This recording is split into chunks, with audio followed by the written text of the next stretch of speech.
Hey, does anyone smell wood smoke? I mentioned in my Super Bowl Sunday video that I had 2 wood stoves in the house and 1 in the shop burning. Well, that takes a lot of wood. And this is for the house. I just got done hauling in 8 trailer loads in my little ATV trailer. And my wife was down here stacking it almost as fast as I could haul it in. It was a big help. Where do I start? I work a full-time job and my wife works a full-time job. We have no place to cut wood. So I was at a lumber yard, a mill where they cut trees and make oak and such boards, and I asked them about firewood because I knew you could get firewood there. Well, I found out that they would deliver a dump truck load of wood, and that's it right there.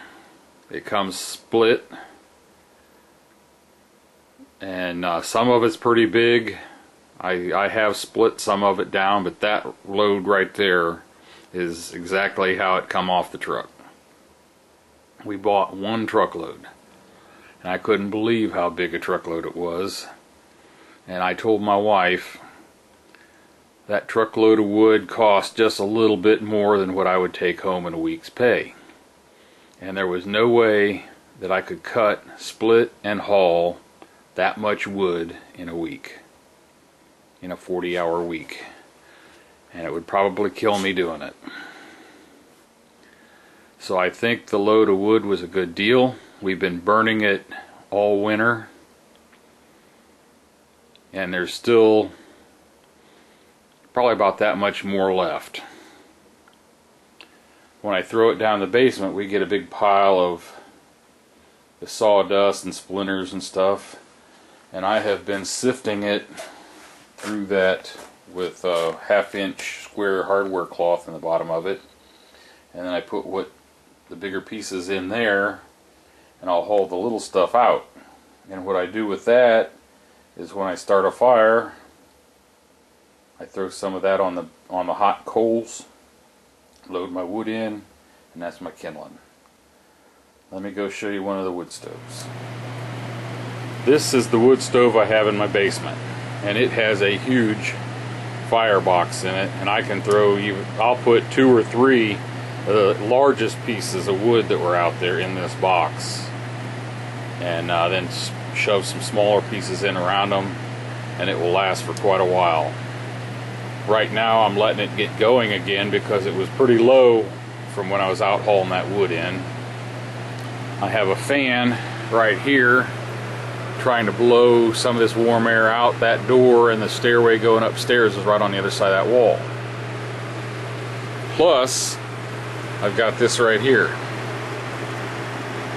That lets the heat go right up in there, and it travels straight over into that room over there to where the cold air return is at, and there's an opening in the top of that cold air return to let that air, that warm air, suck right in there.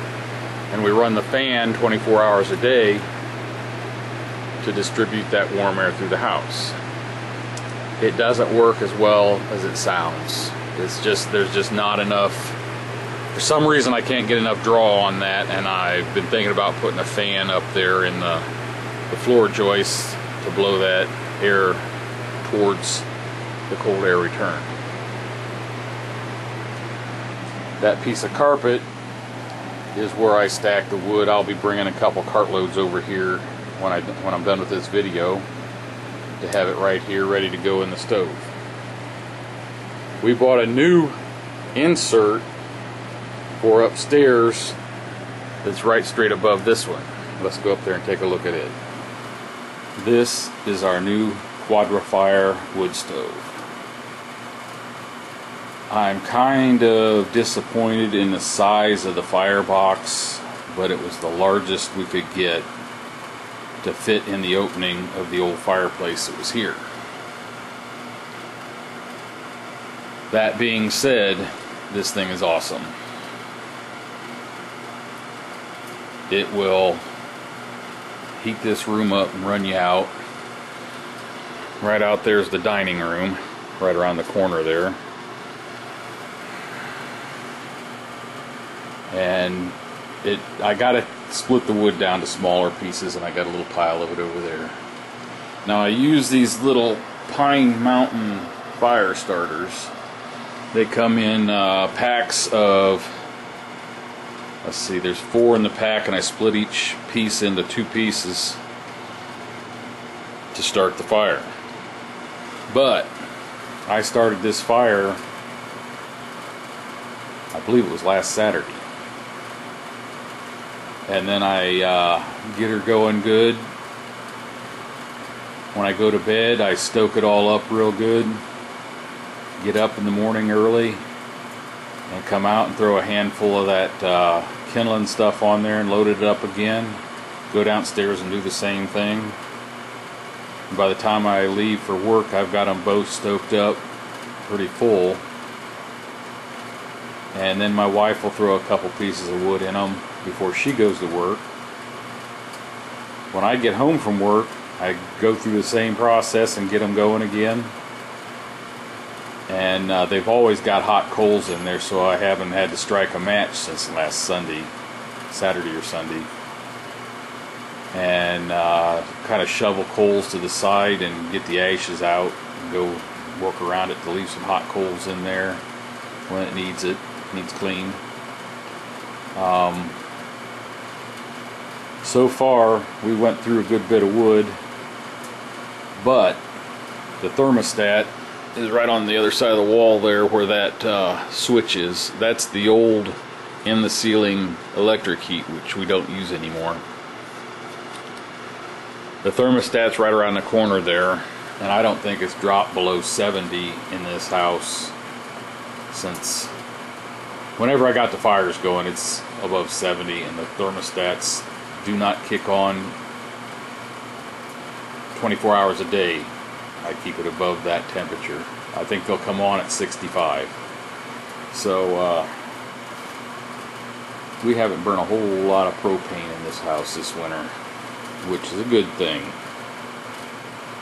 So hopefully buying this stove right here will pay off in the long run.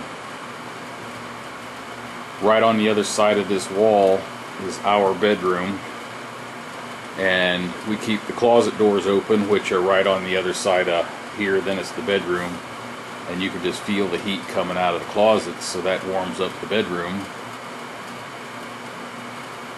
So all is good here at the Buck Run Homestead. I just have to buy my wood. Oh, I didn't mention that that whole load of wood I got was all oak, ash, birch. I saw some walnut and probably I saw some hickory too, which surprised me. All top-notch wood. So I believe it was a very good deal. I don't like having to buy wood, but I think it's paid off. Thanks for watching.